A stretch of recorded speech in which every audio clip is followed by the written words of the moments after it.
Olá, tudo bem? Eu me chamo Lorena, sou criadora e fundadora do Método Lean, uma metodologia inovadora e identitária. Um método que visa ajudar mulheres a saírem do corpo no qual elas não se identificam mais e as ajuda a chegar no corpo no qual elas mesmas desejam habitar. O Método Lean é um método baseado em um ecossistema vivo, um ecossistema ajustável, de acordo com o seu perfil. E hoje eu trago à baila o assunto do momento, a nova pirâmide alimentar. Vamos falar dela.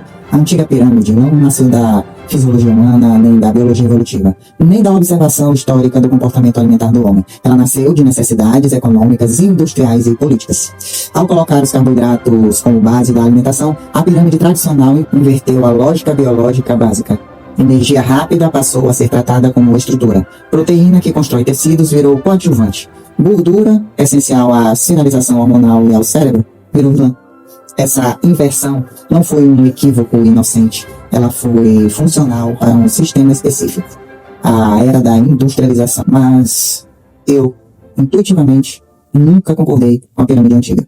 A lógica nunca me deixou conseguir entender o que aquela pirâmide queria dizer. Na realidade, eu entendi o propósito dela, mas não entendi qual era o propósito que ela dizia para que foi feita.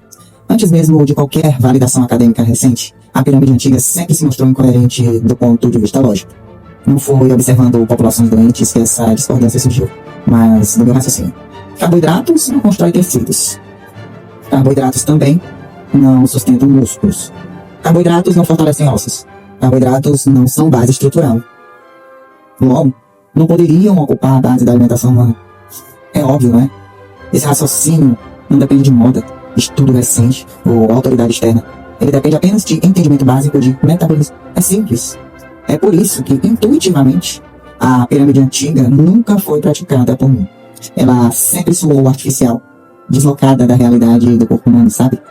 Agora vamos falar com base na evolução humana e no período paleolítico.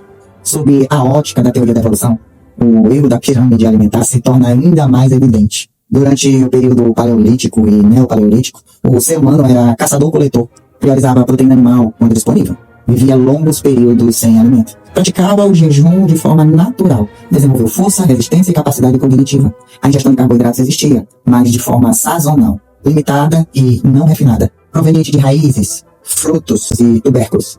Não havia farinha branca, açúcar isolado, ingestão constante de glicose.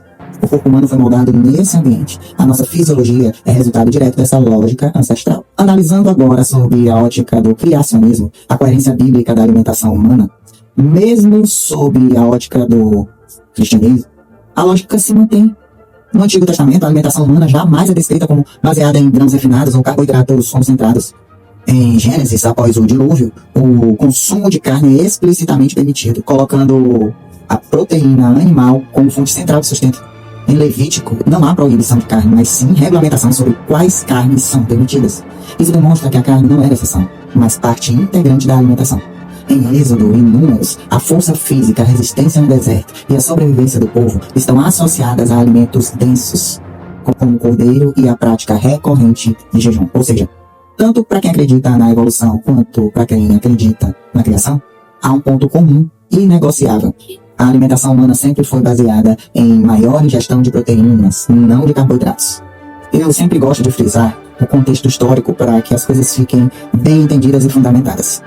Nós vamos falar agora sobre a ruptura histórica, a industrialização dos alimentos. A grande ruptura ocorre a partir do final do século XIX e início do século XX, com a industrialização em larga escala de alimentos. Nesse momento histórico, entra em cena o fator determinante, o interesse econômico. Famílias extremamente poderosas, dentre elas a família Rockefeller, tiveram um papel central no avanço da industrialização. Refino de grãos, produção em massa de farinhas, extração e concentração de açúcares, harmonização alimentar. Carboidratos refinados são baratos de produzir, fáceis de armazenar, altamente lucrativos e altamente viciantes. Colocá-los como base da alimentação favorecia diretamente o mercado industrial. A pirâmide alimentar surge como ferramenta de legitimação desse novo sistema. Ao transformar carboidratos refinados em base alimentar, cria-se dependência metabólica, estimula-se consumo frequente, promove-se inflamação crônica, surgem doenças metabólicas. Esse ciclo favorece dois setores ao mesmo tempo. A indústria alimentícia, que vende produtos de baixo custo e alto consumo, e indústrias farmacêuticas, que trata as consequências metabólicas geradas. Obesidade, diabetes, doenças cardiovasculares, inflamação crônica e distúrbios hormonais não surgem por acaso. Elas são subprodutos previsíveis desse modelo alimentar. É elementar a chamada nova pirâmide alimentar. Nada mais é do que uma correção tardia de um erro histórico.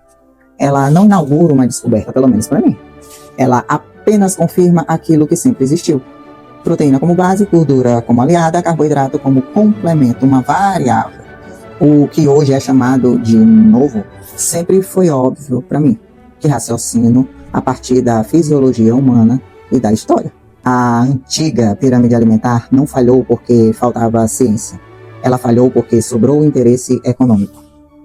E a lógica biológica sempre esteve disponível. Ela apenas foi ignorada. A minha discordância nunca foi ideológica, sempre foi lógica. A popularização recente da chamada nova pirâmide alimentar representa um avanço em relação ao modelo antigo, mas ainda carrega vícios estruturais. Ela reconhece o erro de colocar carboidratos refinados como base, a importância maior da proteína, o papel funcional das gorduras, mas ainda falha nos quesitos manter o vegetal como protagonista simbólico, não diferenciar digestibilidade de ingestão, tratar todos os organismos como iguais. Ou seja, é uma correção parcial, populacional, genérica. Ela não resolve o problema na raiz. Por que a minha pirâmide, a pirâmide do método Lean criada por mim, não tinha como não rimar, gente. Tem uma estrutura alimentar que não é piramidal. Ela é radial, espiral e sistêmica.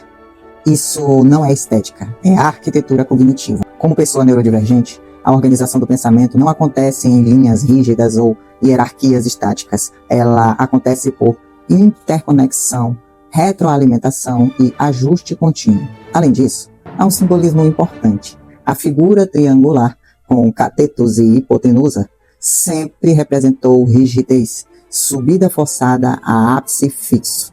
O corpo humano não funciona assim. A alimentação, tampouco. No método Lean, não existe topo absoluto, não existe base isolada, tudo conversa com tudo. Por isso, a estrutura é radial. Ela representa um sistema vivo, não uma escala alimentar, uma régua igual para todos. A minha pirâmide, dentro do método Lean, parte de um princípio simples e incontestável. O corpo humano se constrói com estrutura, não com energia. Núcleo estrutural. A proteína como base absoluta inclui carnes vermelhas, frango, peixe, ovos, queijos, leite e iogurte. A proteína fornece aminoácidos, suporte muscular, formação tecidual, fortalece a estrutura óssea, neurotransmissores, função cognitiva. Sem proteína suficiente, não há construção, não há regeneração, não há força, não há clareza mental. No segundo anel, legumes e raízes específicos, como batata doce, batata inglesa, macaxeira, mandioca, aipim, que são a mesma coisa, dependendo da região, abóbora, cenoura, beterraba, tomate, cebola, alho, pepino, brócolis. Esses alimentos já contêm carboidratos, entregam energia de forma natural, preservam fibras e micronutrientes, não geram pico glicêmico abrupto. Por isso, não existe necessidade de farinha branca, de pães, de massas, de bolos, muito menos de açúcar. O carboidrato já está presente na forma correta. O terceiro anel são as gorduras boas, azeite de oliva, manteiga animal, gordura de porco. Até o torresmo que você demonizava tanto, ele é saudável. A gordura aqui não é base e nem vilã, ela é reguladora. Atua em hormônios, saciedade, absorção de vitaminas, estabilidade metabólica.